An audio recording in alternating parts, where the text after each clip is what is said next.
Doctor दीपक पाचपोर जी, आपसे समझना चाहूँगा, क्या आपको लगता है कि राहुल गांधी अपनी पदयात्रा के जरिए देश की जो सियासत है, देश की राजनीति की धारा बदल रहे हैं?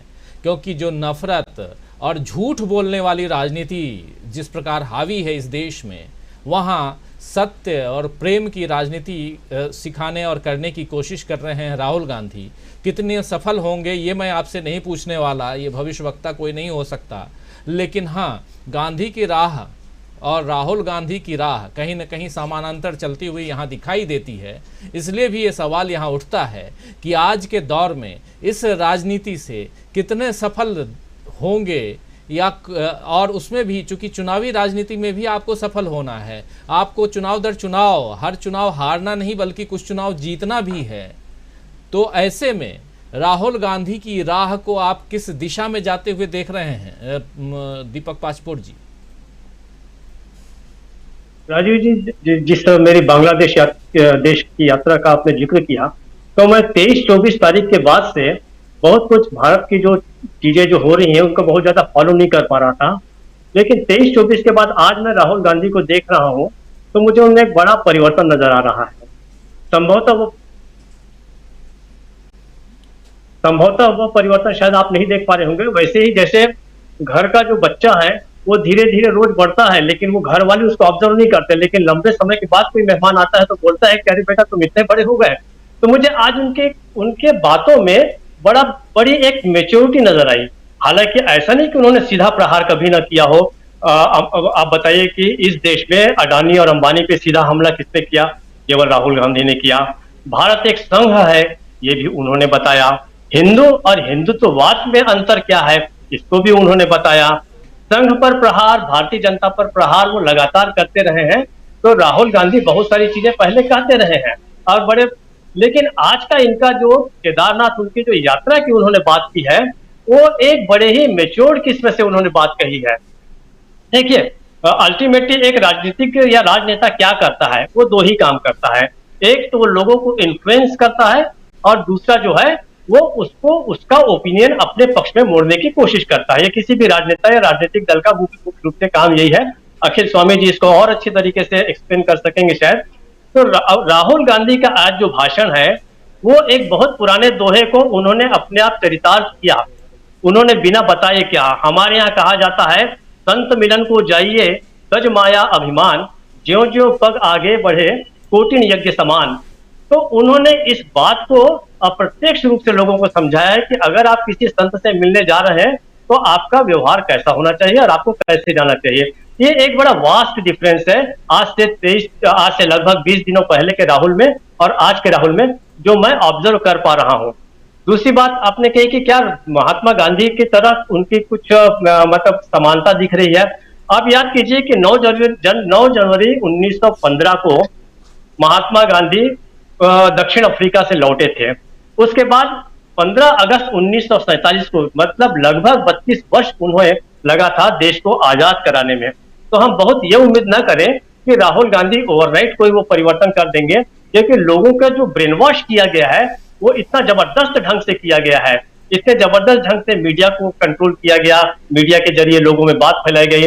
आपको पता है कि इस समय पूरे भारत के सबसे बड़े विश्वविद्यालय जो है व्हाट्सएप विश्वविद्यालय बन चुका है। तो उसके जरिए जो सारे छात्र छात्राएं जो हैं, बताया जाता है कि लगभग 18 करोड़ उनकी सदस्य संख्या है जो पूरे समाज में जहर फैला रहे हैं। तो वो जहर जो है इतने जल्दी नहीं निकलेगा। लेकिन राहुल गांधी का ये जो पॉजिटिविज्म जो है, ये हमको उनसे मिलने वाले लोगों के बॉडी लैंग्वेज से पता चल जाता है। अगर आप तमाम लोगों से को देखें ध्यान से, जो लोग राहुल गांधी से मिल रहे हैं, तो 2 एलिमेंट्स बहुत क्लियर दिखाई देते हैं। एक दिखाई देता है अपनत्व, जो राहुल गांधी के प्रति वो दिखाते हैं, और दूसरा उनसे मिलने वाली जनता जो है वो विश्वास प्रकट करती है। यंग लड़कियां, महिलाएं, देवदासियां, कुम्हार, मजदूर, ये सारे जब राहुल गांधी से मिलते हैं तो इतने विश्वास के साथ मिलते हैं, मानो उन्हें लगता है कि हाँ, ये हमें गले लगाएगा, ये हमें प्यार से मिलेगा हमारे साथ।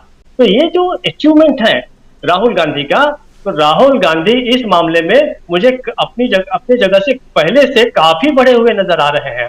अब सवाल ये है कि क्या गुजरात या हिमाचल प्रदेश उन्हें जाना चाहिए, देखिए, गुजरात और हिमाचल प्रदेश, गुजरात तो आप जानते हैं कि पिछले कई सालों से, जब से वहां पर मोदी जी आए हैं, तब से नफरत की जो एक भयानक खेती वहां की गई है, उसका तो वह एक खेत ही है वो गुजरात। और दूसरा, हिमाचल प्रदेश आप जाइए तो गोली मारो वाले जो नेताजी हैं, वो उनका प्रदेश है। तो वहां पर राहुल गांधी की बात वो कहीं भी करें, वो चाहे दक्षिण भारत में रह के करें या कहीं भी करें, उसका असर मुझे लगता है कि वो वहां तक जाएगा ही जाएगा।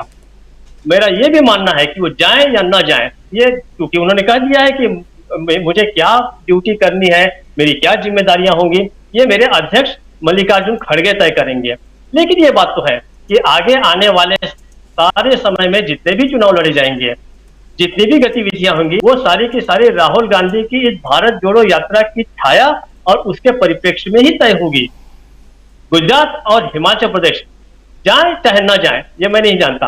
वो नहीं जाएंगे तो भी फर्क नहीं पड़ेगा, और जाएंगे तो भी जितना उनका असर होना था वो इस यात्रा में हो चुका है, इस 65 दिनों की यात्रा में।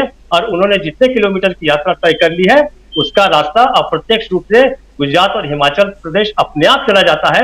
और राहुल गांधी की जो बात है, राहुल गांधी की जो आवाज है, उनकी जो अपील है, उनका जो मैसेज है, उनका जो यात्रा का उद्देश्य है, वो वहां पहुंच चुका है। अब मैं आपको बता दूं कि बांग्लादेश में एक दो लोग जो मुझे मिले, उन्होंने भी मुझे कहा कि आपके यहाँ के एक नेता है, युवा नेता, वो वहां लंबी यात्रा कर रहे हैं।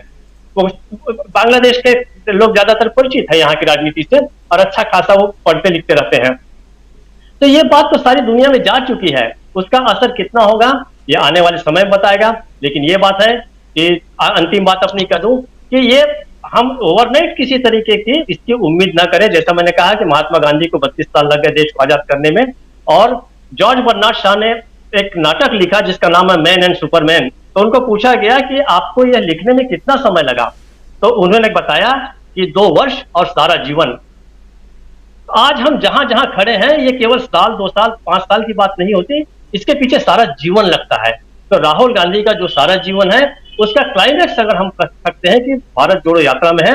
इसका असर संभव है कि आज हमें ना मिले, लेकिन उन्होंने एक राह दिखा दी है। इस देश के अंदर उन्होंने एक विश्वास पैदा किया है कि भाई तुम लड़ सकते हो, तुम्हारा जो नागरिक बोध है उसको वापस लाओ, उसकी चेतना को वापस लाओ। राहुल गांधी, मेरा ऐसा ख्याल है कि इस मामले में काफी फायदेमंद भारत के लिए साबित हो रहे हैं। वो खुद के लिए होंगे नहीं होंगे वो अलग बात है। वो अध्यक्ष तो उन्होंने बनना से अब इनकार ही कर दिया, प्रधानमंत्री बनेंगे नहीं बनेंगे ये भी इमटेरियल रह गया है। अब ये कोई बात ही नहीं रह गई है कि वो क्या पद संभालेंगे, क्या करेंगे। फिलहाल उन्होंने भारत को वापस विश्वास, ऊर्जा और ताकत दे दी है कि आप लड़िए। और यही मुझे लगता है कि इस भारत जोड़ यात्रा की सबसे बड़ी देन जो है भारत को होगी। कांग्रेस आती है नहीं आती, ये गठजोड़ बनता है नहीं बनता, हम नहीं जानते हैं। हो सकता है 2024 में न हो, लेकिन भारत को उन्होंने खड़ा कर दिया वापस, इसमें कोई शक नहीं है। मुझे इस कहने में कोई संकोच भी नहीं है, चाहे मेरे बारे में लोगों की कोई भी राय बने। राजीव जी। जी बिल्कुल।